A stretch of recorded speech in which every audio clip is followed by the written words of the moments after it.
2020년 8월 춘천지법에선 2월 기소된 한 사건의 선고가 있었습니다.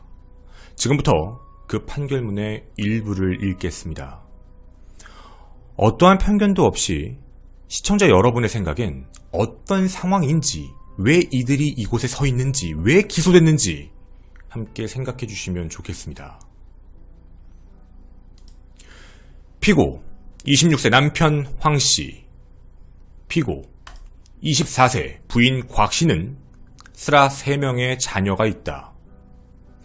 2016년 1살 난 둘째 딸 사망과 관련하여 울음소리가 너무 짜증이 나서 얼굴까지 성인용 이불을 덮었을 가능성 자체는 있으나 평소에 매우 아꼈던 점, 곧바로 이불을 걷어줄 생각이었는데 예상치 못하게 잠이 들었을 가능성이 높은 점, 이후 피고 황씨는 크게 슬퍼하며 자살을 시도한 점에 비추어 볼 때 살인에 대한 고의를 인정할 수 없다.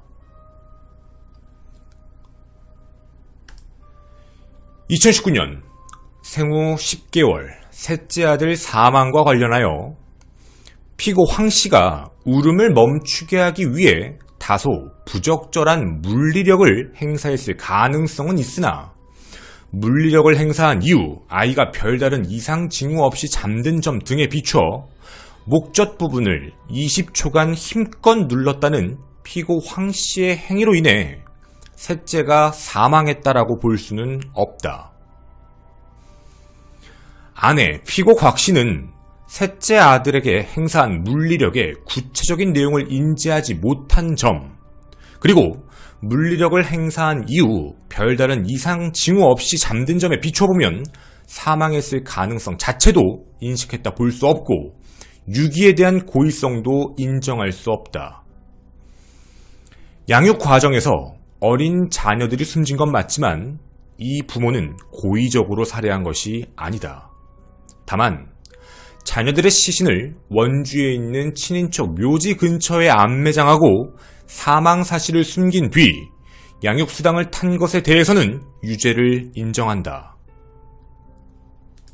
주문. 남편 피고 황씨에겐 징역 1년 6개월, 아내 피고 곽씨에겐 징역 1년에 집행유예 2년을 선고한다.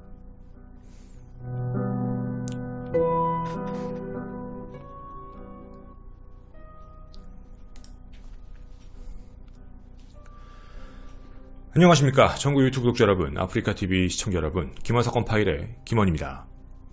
판결문 어떻게 들으셨습니까? 자, 판결문 내용만 들었을 때 이 부부 되게 나이가 어립니다. 아이를 키우는 것이 매우 어설퍼 평상시에 매우 아껴줬지만 본의 아닌 사고로 인해 연달아 2 아이를 잃은 안타까운 부부로 느껴지시는지요?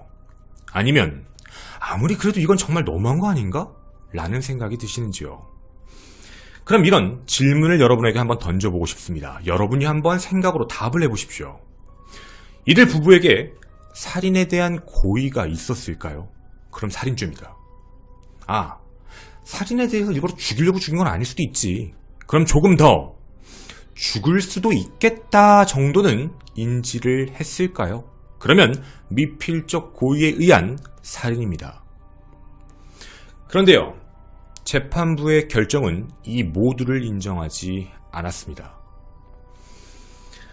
판단을 부정하고자 하는 것이 아닙니다. 분명 엄중한 법의 잣대로 범죄자를 풀어주는 한이 있더라도 억울한 사람에게 죄를 물지 않겠다라는 그 법의 기준에 맞게 판단하셨으리라 믿습니다. 그런데 말이죠. 그럼에도 이 사건을 여러분과 이야기하는 이유가 있습니다. 과연 이 모든 내막이 무죄라고 얘기하는 이 이야기가 맞는 걸까요? 판결문대로라면 어설펐던 돈이 없었던 어린 부부가 본의 아니게 매우 슬프게도 아이를 잃은 모습인데 정말 평상시에서도 그랬을까라는 생각입니다. 첫 번째 섹션, 2 아이의 실종 그리고 사망입니다. 자, 아이를 매우 아꼈다면 2 아이의 실종, 2 아이가 사망했다. 그 행동에 부부가 취해야 될 행동은 병원을 가거나 아니면 신고를 하거나 그 이후 후속 조치가 있어야 하지만 이들은 그런 행동을 하지 않았습니다.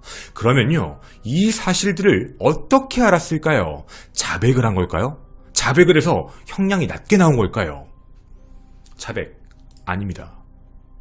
그 누구도 그 아이들을 찾지 않았습니다. 심지어 부모조차도 마찬가지였죠. 보건복지부 지침에 따라 2019년 10월부터 4개월간 실시한 만 3세 아동의 소재 안전 전수조사를 실시합니다. 어린이집을 다니는 아이들 다 확인을 하죠. 그런데 다니지 않는 아이들 중에 건강 상태가 괜찮은지 점검을 하는 겁니다. 연락을 해서 닿지 않으면 무조건 자택 방문이었지요. 약 3만 명이었다고 합니다. 원주에서만 말이죠. 그런데 한 가정에게 문제가 있었습니다. 분명 두 아이를 키우고 있었는데요. 그 20대 부부가 연락조차 닿지 않고요. 소재지를 가봤는데 이미 그 소재지에는 다른 사람이 살고 있던 겁니다. 주변 친인척, 주변 사람들에게 행방을 물어봤는데 몰라요. 소식이 안 닿았는데? 라고 이야기합니다. 결국 경찰에 수사를 의뢰합니다. 한 달 만에 이들 부부를 찾아냈지요. 핸드폰 통신 내역, 그리고 주민등록 내역, 그리고 금융거래 내역을 통해 잡았습니다. 자, 2015년 4월에 출산했던 첫째 아이는 함께 있었습니다. 아, 잘 있었구나. 2016년 4월에 출산한 둘째 여자아이의 소재, 여자아이가 집에 없어서 어디 있느냐라는 질문을 했는데 아, 친척 집에 있어요 라는 답변을 합니다. 그런데 이미 앞선 조사에서 주변 친척들에게도 다 물어봤는데 행방 연락이 안 된다고 했거든요. 근데 어떻게 친척 집에 아이가 있지? 이상함을 느낀 겁니다. 이 부분에 집중적인 추궁이 들어갑니다. 그리고 알게 된 사실이 하나 더 있었습니다. 이들에겐 셋째 아이가 있었습니다. 2018년 9월 아이를 출산했던 것이죠. 모텔방에서요. 그런데 그 아이도 2019년 6월 13일 사망하여 같은 장소에 안매장했다는 겁니다. 정확히 표현하면 출생신고 자체를 안 했다는 겁니다. 시신을 확인하러 갑니다. 친척 묘지 근처에 묻었다 그래서 가봤는데 봉분도 없었고요. 그냥 안매장 상태였습니다. 그 안에서 백골 상태의 영아 두 구의 시신을 발견합니다.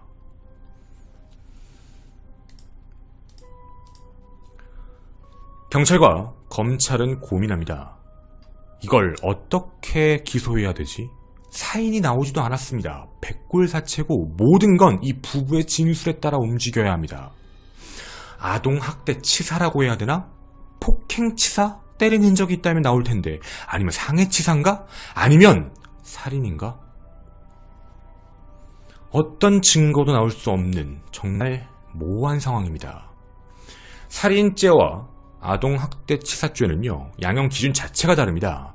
대법원 기준에 따르면 살인죄는 기본 양형은 10년에서 16년, 물론 그 중에 가중 요소가 붙었을 경우 무기징역에서 최대 4년까지 갑니다. 그런데 아동학대치사는요, 학대 정도가 아무리 중해도 6년에서 10년 정도가 답니다. 자, 그럼 궁금합니다. 야, 살인하고 치사하고 어떻게 구별해? 딱 하나입니다. 죽이려고 했던 고의성이 있었는가? 거기에 달려 있습니다. 하나 더, 죽이겠다는 의지 또는 죽을 수도 있겠다. 내가 이 행동을 하면 이 아이가 죽을 수도 있겠네 라는 그 미필적 고의가 인정돼야 살인입니다. 근데 여러분, 이걸 어떻게 입증해야 될까요? 살인의 고의 여부는 분명 심리적인 부분입니다. 객관적인 규명이 매우 어렵다는 거죠. 당연히 검찰 입장에서도 이걸 살인죄다 아니다 치사다 기소하는 게 매우 어려운 겁니다. 만약에 무리하게 살인죄로 기소했다가 법원에서 살인은 아니다 그럼 무죄 나오거든요. 진짜 큰일 나는 겁니다. 그런데 누가 보더라도 살인 같은데 심리적 요인이라서 아 이거 어쩔 수 없네 그럼 치사로 넣을 경우는 형량이 너무 적게 나온다는 문제도 있고요. 자, 여러분, 죽은 자는 말이 없습니다. 그리고요, 죽은 자는 말도 정말 못하는 어린 아이들입니다. 믿었던 부모에게 살해를 당했을지 치사를 당했을지는 알 수 없지만 어쨌든 어떤 증거도 남아있지 않은 겁니다. 고의적으로 부모가 감췄기 때문이지요. 그런데 검찰은 기소합니다. 춘천지검 원주지청에서는요, 남편 26세 황모 씨에게는 살인죄로 기소합니다. 있다는 거죠. 아내 광모 씨에게는요, 아동학대 치사 혐의로 구속 기소합니다. 그리고 이들에겐 사체 은닉 및 3년간 불법적으로 양육수당을 매달 챙긴 혐의 약 710만원에 대한 혐의까지 함께 적용시킵니다. 자, 검찰이 이런 결정을 내렸다는 건 보통 결정이 아닌 겁니다. 자신이 있었다는 거죠. 증거가 있었다는 겁니다. 첫째. 둘째는 두꺼운 이불을 덮어준 채 장시간 동안 방치했다는 겁니다. 이게 검찰의 의견입니다. 즉, 죽을 수도 있다는 걸 분명히 인지했을 가능성이 높다. 둘째는 분명 처음이라서 그럴 수 있다. 그런데 셋째는 울음을 그치게 하려고 목을 눌렀다. 그건 살인의 고의성이 분명히 있는 행동이다. 그리고 처음 자백을 거짓말로 했다. 이런 부분을 고의성을 본 겁니다. 여기서 안 끝납니다. 둘째. 이들은 원주에 있는 모텔 그리고 원룸 생활을 하며 2015년엔 첫째 아들, 16년엔 둘째 딸 이렇게 출산을 했던 것으로 확인이 되는데 출생 신고조차 하지 않은 셋째 아이를 이후에 죽인 것까지 신고도 안 했다. 그리고 사망한 아이에 대한 신고도 하지 않고 부정수익을 올렸다는 건 고의성 자체가 너무 명백하다. 자살 시도를 했다 슬퍼서? 그런데 왜 돈을 받지? 힘들어서? 고의성이 너무 명백해 보인다. 검찰의 의견입니다. 그리고 더 중요한 게 있었습니다.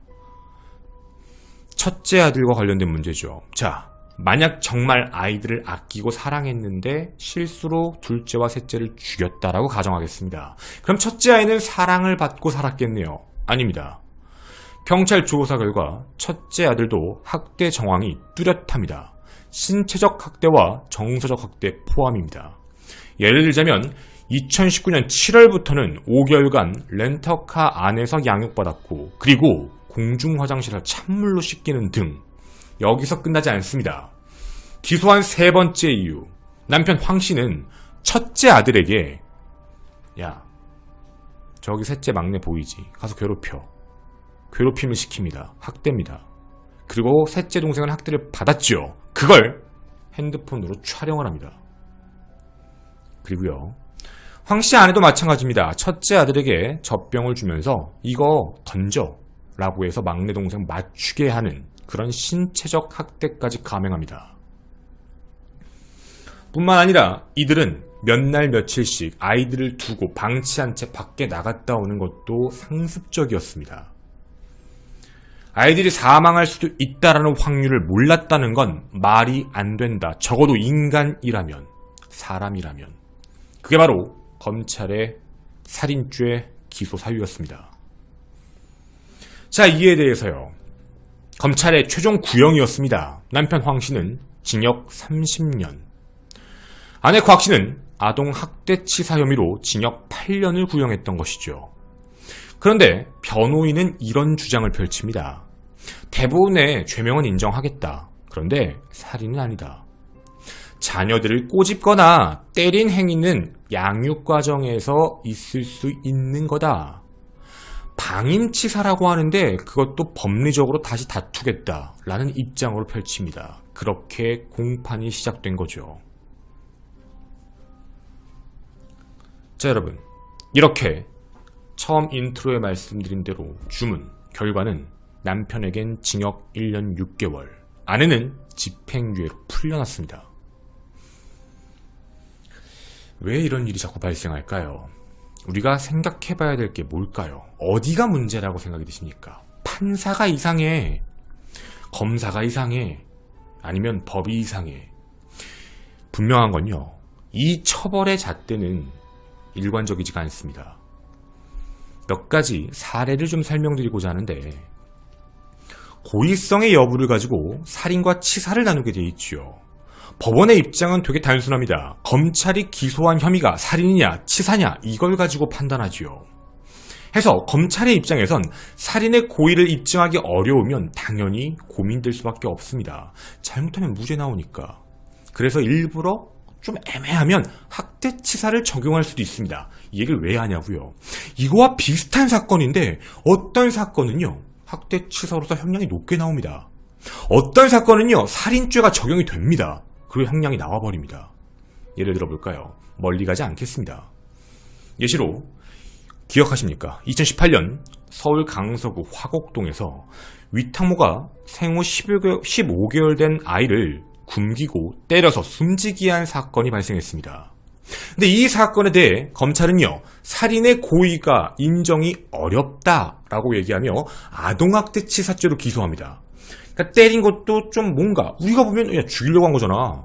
고의가 있는데 그런데 한 발 뺀 겁니다. 아 이거 좀 그동안 살해 보면 살인죄 안 될 것 같은데 이건 치사로 가자. 괜히 살인죄 했다가 무죄 나오면 안 되니까 치사로 안전빵으로 가자. 그런데요 법원이 살인에 대한 미필적 고의를 인정한다라고 하며 징역 15년을 선고합니다. 그러면서 뭐라고 하냐면 검찰의 기소가 잘못됐다라고 합니다. 검찰 둔절한 거죠. 뭐야 이거. 아니 우린 일부러 안전빵으로 가는데 왜 니네가 갑자기 그래? 그럼 어쨌든 살인죄 인정 좋아. 근데 여러분 방금 사건도요. 그럼 왜 살인죄를 인정하지 않는 걸까요? 자 비교를 하기 싫지만 18년에 있었던 사건에서 위탁모가 생후 15개월 된 아이를 일부러 굶겼습니다. 그리고 때렸습니다. 그리고 아이는 사망했습니다. 미필적 고의에 의한 사망이라고 재판부는 판단했습니다. 근데 왜 우리가 앞선 데서는 미필적 고의가 포함이 안 되는 걸까요? 판사에 따라 사건이 바뀌어야 되는 건가요? 여기서만 끝나는 게 아닙니다. 2015년 사건입니다. 전남 나주시에 생후 10개월 됐던 딸을 때려서 숨지게 했던 30대 여성이 있었습니다. 근데 여러분 놀라지 마십시오. 이때 당시에 혼자 잠을 자지 않고 자꾸 우는 딸이어가지고 10분 동안 폭행합니다. 그리고 아이는 사망했죠. 살인죄인가요? 살인 혐의가 들어가야 되나요? 미필적 고의가 들어갈 수 있지 않을까요? 1심 무죄입니다. 재판부가 뭐라고 하냐면 고의에 의한 살인으로 보기는 어렵다라고 무죄 선고 내립니다. 똑같이 때렸는데요. 왜 이게 다를까요? 하나는 무죄, 그러니까 살인죄로 무지하게 들어갔다가 자꾸 무죄 나오니까 일부러 치사로 들어갔더니 재판부는 갑자기 살인죄 맞아, 검찰이 잘못한 거야. 뭐라고 해야 될까요? 기준이 너무 불명확하다는 겁니다. 그래서 아동이 사망한 사건과 관련돼서 재판 판결문을 보면 다 다릅니다. 사건의 경중은 없습니다. 어떤 게 더 세고 어떤 게 더 낮고 이런 건 없지만 어쨌든 아이가 사망한 사건인데 판결문이 다 다르게 나온 걸 우리가 뭐라고 이해해야 될까요? 이뿐만이 아닙니다. 제도적인 문제도 있습니다. 2019년 5월 대한민국은 검토하겠다라고 선언했던 한 가지가 있었습니다. 바로 출생통보제입니다. 아이가 태어나면 출생신고를 부모가 가서 하는 게 아니라 의료기관에서 태어나면 의료기관의 출생정보를 국가 시스템에 자동 등록시키는 시스템, 외국에서 많이 하는 시스템입니다. 이렇게 해야 아이들이 사라지고 아이들의 출생신고에서 누락되는 걸 막을 수 있다라고 오랜 시간 동안 얘기해봤지만 검토하겠답니다. 지금도 직접 가서 출생신고를 하지 않는 한 이렇게 전수조사를 하지 않았으면 셋째 아이는 이 세상에서 태어나지도 않은 아이였습니다. 대한민국에서 기록이 없는 아이니까요. 여러분, 오늘 여러분께 말씀드린 원주 연쇄 아동 사건에 대한 부분은요, 두 아이 다 부모에게 버림받았습니다. 한 아이는 돈으로서 이용당했습니다.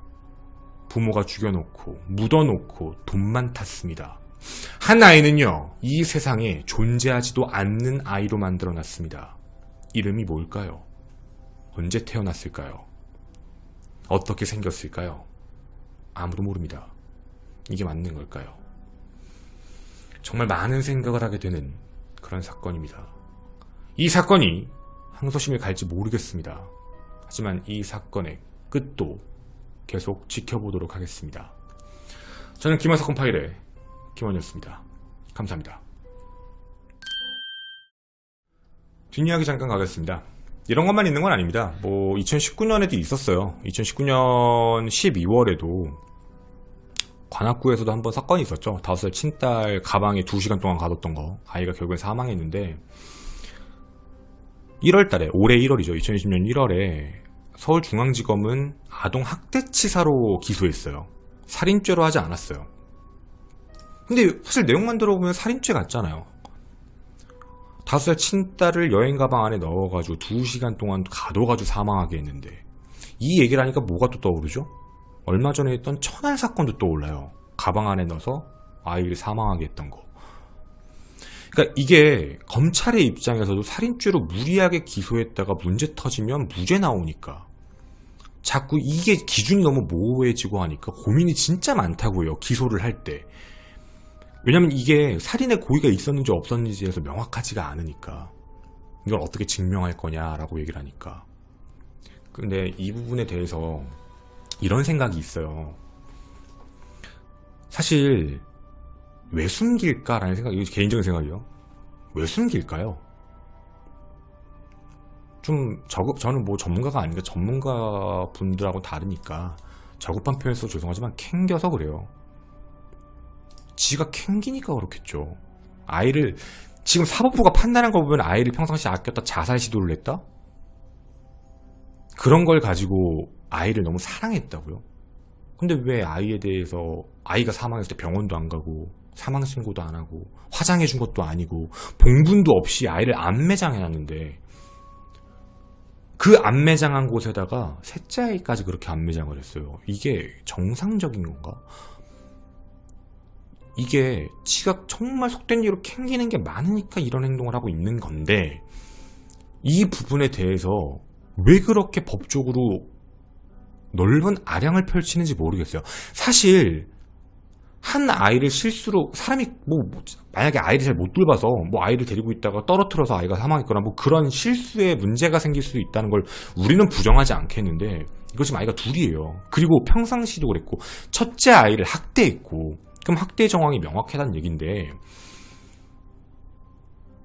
목길 누른 그 판결문이 너무 어이가 없는 거예요. 판결문의 내용이 다시 들어보면 되게 어이가 없어요. 이제 우리가 사건의 내막을 알았으니까 판결문 다시 간략하게 말씀드리면 셋째 아들 사망 뭐라고 했죠? 울음을 멈추게 하기 위해 다소 부적절한 물리력을 행사했을 가능성은 있으나 아까 목 졸랐다고 목을 눌렀다고 그건 인정하는데 그걸 했다고 해서 아이가 사망했다고는 볼 수 없다. 왜냐면 둘이 입을 맞췄으니까 짝짝꿍이 됐을 거 아니야. 그럼 아내가 그때 죽었어요 이렇게 얘기 안 했을 거 아니에요. 당연히. 그러니까 그걸로 인해서 아이가 사망했다고는 볼 수 없고 그럼 아이가 왜 죽은 거야? 아이는 그럼 그때 왜 죽었지? 그 아이가 이렇게 했다가 입을 덮었는데 아이가 이불 때문에 죽었나? 사인을 알 수 없단가? 그러니까 이게 정말 매끄럽지 않은 느낌이거든요. 다 어떤 건지는 알겠어. 무죄 추정의 원칙으로 들어가서 얘기한다는 건 알겠는데 목을 누른 물리력을 인정했고 그때 아이가 사망했다고 자기들이 진술을 한 건 상황인 건데 저번에 대해서 그것 때문에 무조건 아이가 죽었다라는 인과관계로 볼 수 없다. 그런데 그래요. 살인에 대해서 고의성 나도 사실 내 개인적인 생각에 죽여야지 하고 죽였다는 느낌은 없어요. 나는 그래요. 나 개인적으로 나도 이렇게 보면 죽여야지 하고 죽여버릴 거야 하고 죽였다는 그 고의성보다는 나도 미필적 고의라는 느낌이 더 강해요. 그러니까 이런 행동을 하면 아이가 죽을 수도 있다라는 거. 왜 그러냐면 둘째 아이 다음 셋째 아이는 특히 더 그랬을 거라는 생각이거든요. 자기가 이미 한번 겪었고 자살 시도까지 했다며. 근데 셋째 아이한테 물건 집어던지게 하고 막 학대하는 영상 찍었다고? 아니 이걸 어떻게 받아들여야 될지가 진짜 이해할 수가 없어요. 이런 부분에 대해서. 그러니까 왜 이걸 이렇게 너무 넓은 그러니까 뭐라 그럴까 관용이라고 해야 되나? 왜 이렇게 넓게 이해해주고 넓게 판단해주지? 라는 생각이에요. 솔직히 얘기하면 진짜로. 그러니까 참 안타까워요. 아니 입장을 정말 바꿔서 얘기를 해보자고. 부모가 자기 아이가 죽었어. 슬퍼. 근데 왜 신고를 안 할까? 자기가 자책을 했다며. 왜 안 했지? 그럼 결론은 캥기는 거잖아. 무언가 진짜 캥기니까.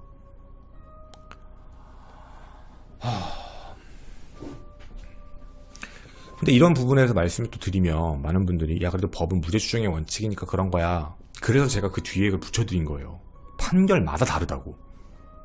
그래서 넣어드린 거예요. 왜냐면 이런 얘기를 또 하면 뭐 제가 전문가도 아니지만 그래서 저도 알아보려고 알아본 거예요. 왜 이렇게 다 다르지 싶어가지고 여쭤봤더니 어쩔 수 없대요. 지금 그러니까. 현행 법이 그러니까. 그러니까 왜 기준에서 달라져? 이거는 법전에 사례가 그래서가 아니에요. 이것만 있는 게 아니라 내가 너무 많아서 다 말을 못하는 건데 이런 아동이 사망한 아동치사 혹은 살인 이런 혐의에 대한 사건들 쫙 모아놓고 보면 공통적이지가 않아요. 다 들쭉날쭉이에요. 비슷한데 달라요. 똑같이 나왔는데 왜 이건 무죄지? 이건 왜 치사지? 이건 왜 살인죄야? 이렇게 돼요. 그러니까 진짜 좀 이상하다는 얘기죠. 어떻게 보면. 그래서 참 안타까워요. 솔직히 얘기하면. 그래서 이거는 무죄 추정의 원칙이니까 내가 봤을 땐 이 사건은 뭐 살인에 대한 직접 증거가 없으니 무죄지라고 얘기할 수 없단 얘기예요. 그런 식이면 내가 사례를 이거 말고 더 찾아봐 보세요. 이런 얘기 하실 분들이 있으면 진짜 오락가락해요. 정말 너무 심할 정도로 오락가락해요. 그건 근데 제 얘기가 아니고요. 검사 출신 변호사님이 직접 하신 얘기예요. 이거 진짜 예민하다고. 왜냐면 기소를 해도 살인 같은데 어떻게 살인을 어떻게 증명하지?가 되니까. 감정을 어떻게 하지? 근데 누가 봐도 정황상 살인이 맞아. 지금 이런 모습처럼 학대한 혐의도 있고 정황 증거들도 있고 해서 뭐 이런 뭐 흔적들도 있고 신고도 안 했고 얘 만매장했고 돈도 탔고 근데 갑자기 재판 판결문에서 아니야 살인에 대한 고의성은 없어 무죄. 근데 어디 가면은 이거보다 증거가 부정확한데도 이게 왜 미필조 이게 왜 과실치사야 이게 왜 치사야 치사 아니야 이건 살인죄야 검찰 니네가 잘못한 거야 이렇게 얘기를 하는 거야. 그러니까 이게 진짜 사람이 미치는 거예요. 뭐 어쩌라는 거야 느낌이 오니까. 그러니까 진짜 힘들죠 사실 이거 어떻게 보면. 그래서 이거에 대해서 제도적으로 법적으로도 많이 바뀌어야 된다는 얘기도 많아요. 근데 이 법에 대한 이야기까지 제가 여기서 얘기할 수 있는 건 아닌데 제도적인 것까지랑 상황만 얘기를 한 거니까. 근데 참 안타까워요 솔직히 얘기하면 진짜로. 그래서 결론이요? 나 원래 이런 얘기 진짜 안 하거든. 난 절대 이런 얘기 하지 않아요. 근데 난 이 사건에선 얘기하고 싶은 게 하나 있어. 판사 누구 만나냐에 따라 달라요.